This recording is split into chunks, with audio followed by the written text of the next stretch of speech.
اعوذ باللہ من الشیطان الرجیم بسم اللہ الرحمن الرحیم۔ چیف جسٹس صاحب نے جو فیصلہ کیا ہے اس کو کوئی بھی اس وقت ماننے کے لیے تیار نہیں ہے، اور الحمدللہ تمام دینی جماعتیں اور مرکزی قائدین اور علماء کرام جو ہیں اس کا سدباب کر رہے ہیں۔ پیٹیشن دائر کر دی گئی ہے، اور انشاءاللہ جب یہ تمام عالم اسلام کے علماء اور پاکستان کے علماء تمام دینی جماعتوں کے قائدین اکٹھے ہوں گے تو اپنا چیف جسٹس صاحب جو ہے وہ اپنا فیصلہ واپس لینے پر مجبور ہو جائیں۔ یہ سوشل میڈیا کے ذریعے جو طرح طرح کے پیغامات غلط طریقے سے، یہ تو اس قسم کے سوشل میڈیا پر پابندی ہونی چاہیے، اور ہمارے جو نوجوان نسل ہے اور خاص طور پر نوجوان طبقہ جو ہے اس کو اس طرف توجہ دینی چاہیے کہ سوشل میڈیا کے اوپر جو بھی غلط بات آئے اس کا بائیکاٹ کریں اور اس کی نشاندہی کریں، کیونکہ ایک قانون موجود ہے کہ جو بھی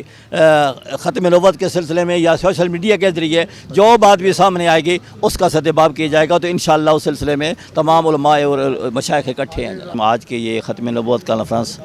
تمام عالم اسلام کے مسلمانوں کی طرف سے پیغام ہے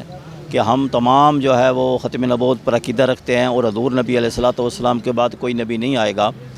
اس وقت موجودہ حالات کے اندر جو مرزائی اور قادیانی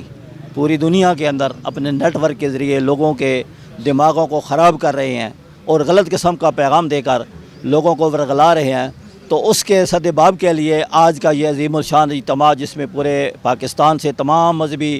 اور جو دینی جماعتیں ہیں ان کے قائدین کو یہاں اکٹھا کیا گیا ہے، اور یہی پیغام ہے کہ ہم ختم نبوت کے سلسلے میں تمام مسلمان ایک پلیٹ فارم پر اکٹھے ہیں۔